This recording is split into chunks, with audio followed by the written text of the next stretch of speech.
le cadre des Cordées de la Réussite au lycée Marcel Rudloff de Strasbourg, des élèves de première, les yeux levés vers le ciel, se sont improvisés apprentis chercheurs, en se demandant comment rendre visible l'invisible.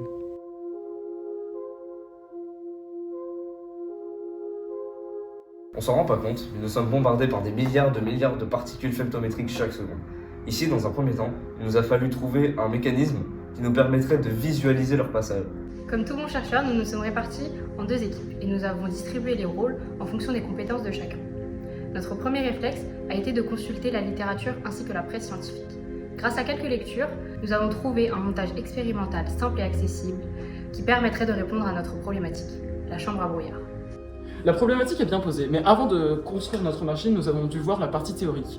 Nous l'avions déjà vu en partie durant nos cours de spé, c'était de la radioactivité et de la physique atomique, mais grâce à notre assistant polytechnicien, nous l'avons approfondi.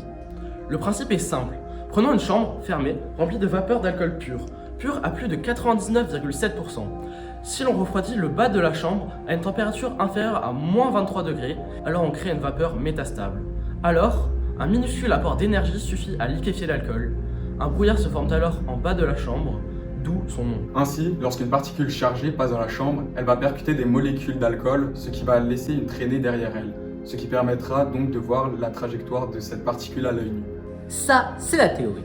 L'expérimental, c'est toujours une paire de manches. Notre but est d'obtenir une petite chambre à brouillard portable, durable, le moins cher possible, tout en faisant un maximum de recul. Déjà, refroidir à moins 23 degrés avec toutes ces contraintes, croyez-moi, c'est un défi.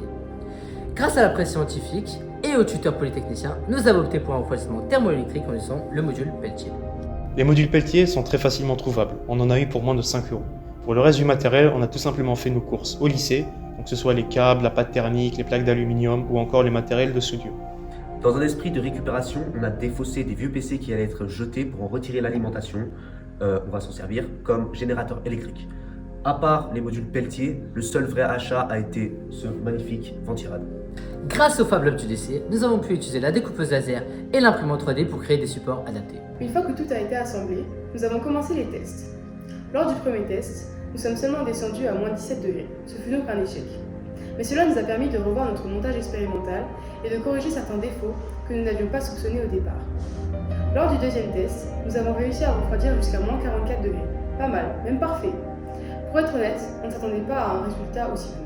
Durant toute cette expérience, nous avons construit le projet expérimental nous-mêmes. Notre tuteur polytechnicien nous encadrait et nous enseignait sur l'expérience dans l'ensemble. Il nous laissait manipuler et expérimenter des choses. Après chaque séance, un élève devrait faire un rapport à l'autre groupe. Mais nous n'allons pas nous arrêter en si bon chemin.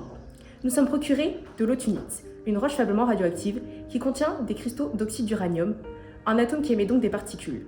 En la mettant dans notre chambre à brouillard, nous avons pu nettement observer des rayonnements alpha et quelques rayonnements bêta. Fin mot de l'histoire, malgré des hauts et des bas, nous avons réussi. Nous avons construit nous-mêmes une chambre à brouillard. Moins 44 les gars, let's go!